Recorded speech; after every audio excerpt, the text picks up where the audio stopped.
मकबूजा कश्मीर के वजीर आला उमर अब्दुल्ला की नई दिल्ली में वजीर आजम मोदी से मुलाकात हुई। भारतीय मीडिया के मुताबिक वजीर आजम मोदी और उमर अब्दुल्ला के दरमियान मुलाकात 30 मिनट तक जारी रही। इस दौरान पहलगाम वाक़ये और उसके बाद पैदा होने वाली सूरत हाल समेत कई उमूर पर तफसीली तबादला ख्याल किया गया। रिपोर्ट के मुताबिक वजीर आला उमर अब्दुल्ला ने वजीर आजम मोदी से सिंध तास मुआहदे की मुअत्तली और उसके असरात पर भी बातचीत की।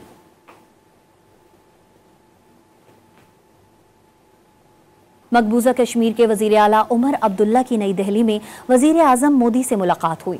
भारतीय मीडिया के मुताबिक वजीर आजम मोदी और उमर अब्दुल्ला के दरमियान मुलाकात 30 मिनट तक जारी रही।